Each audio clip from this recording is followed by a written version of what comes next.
میں ایک سادی سی بات کرتی ہوں، اگر بہت سارے لوگ کسی دنیا دار کے ڈیرے پہ چلے جائیں اور اس سے کوئی چیز طلب کرے اور وہ دینے کی استطاعت رکھتا ہو تو کیا وہ حالی لٹائے گا؟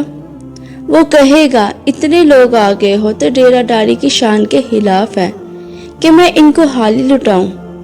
تو جب یہ دنیا دار حالی نہیں لٹاتا تو وہ رب کیسے حالی لٹائے گا؟ جب بندے اس کی دہلیز پہ چل کے آ جائیں تو وہ بندوں کی ضرورتوں کا کفیل ہے اور ان کے ہر درد کو جانتا ہے اور ان کی ضرورتوں کو پورا کرتا ہے۔ علماء نے کہا دعا ہر صورت قبول ہوتی ہے، یا تو یہ کہ فوراً قبول ہو جاتی ہے، جو مانگا فوراً مل گیا، اور کبھی ایسا ہوتا ہے کہ فوراً نہیں ملتا، حکمت ہوتی ہے اور فوری دینا مناسب نہیں ہوتا۔ اس کو فوری نہیں دیا جاتا لیکن دعا بعد میں کچھ عرصے کے بعد اس کی ڈیمانڈ پوری کر دی جاتی ہے، اور کبھی ایسا ہوتا ہے نہ فوری دیا جاتا ہے نہ بدیر دیا جاتا ہے۔ اس دعا کو ذخیرہ کر لیا جاتا ہے اور حشر کے دن اس کا بدلہ دیا جاتا ہے، اور روایت میں آتا ہے حشر کے دن جب ان دعاؤں کا بدلہ دیا جائے گا جن کا بدلہ دنیا میں نہیں ملا تھا تو لوگ آرزویں کریں گے کاش کہ دنیا میں کوئی دعا قبول ہی نہ ہوئی ہوتی، سارے صلے آخرت میں ملتے۔ اللہ اکبر۔ کبھی ایسا ہوتا ہے جو مانگا جاتا ہے وہ نہیں دیا جاتا بلکہ اس کے بدلے میں کچھ اور چیز دے دی جاتی ہے جو اس کی ضرورت ہوتی ہے اور جو اس کے لیے مناسب ہوتا ہے۔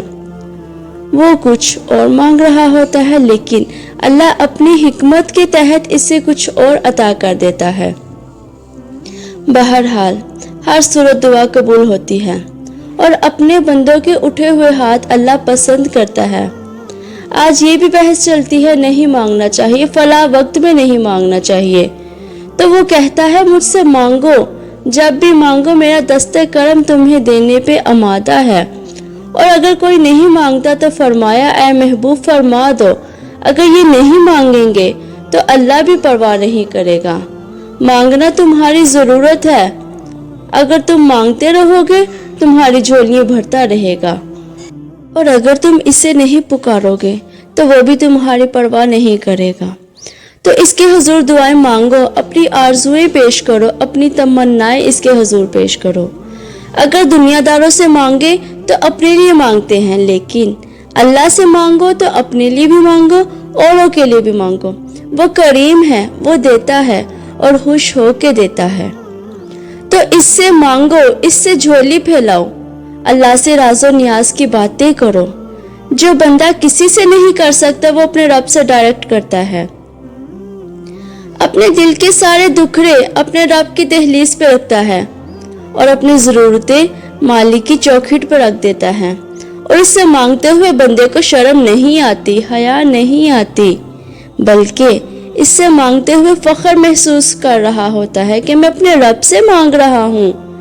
کسی اور سے مانگے تو جھجک لگتی ہے لیکن مالک سے مانگے تو اپنائیت کا احساس ہوتا ہے کہ میں اس سے مانگ رہا ہوں اس لیے کہ وہ میرا رب ہے۔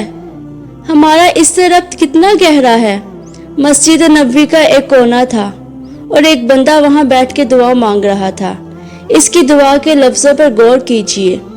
اے اللہ، میں تجھ سے اس لیے مانگتا ہوں کہ تو میرا اللہ ہے، تیرے علاوہ میرا کوئی ہے بھی تو نہیں۔ تو یہ وہ دعا مانگ رہا تھا اور مسجد نبوی کے کونے میں بیٹھا تھا۔ حضور صلی اللہ علیہ وآلہ وسلم نے دیکھا تو ایک صحابی سے کہا وہ جو دعا مانگ رہا ہے اس کو جا کے بتا دو تمہاری دعا قبول ہو گئی۔ وہ مانگ ہی اس ڈھنگ سے رہا ہے تو اس کی دعا قبول ہو گئی۔ دعا اپنے رب سے نیاز ہے، دعا خود عبادت ہے۔ جب تمہاری ضرورتوں کا کفیل وہ ہے تو پھر اس سے نہیں مانگیں گے تو کس سے مانگیں گے؟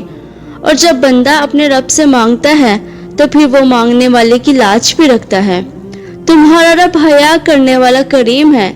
جب بندے اس کے سامنے ہاتھ پھیلاتے ہیں، دعا مانگتے ہیں، اللہ فرماتا ہے مجھے شرم آتی ہے ان کے اٹھے ہوئے ہاتھ کیسے حالی موڑوں۔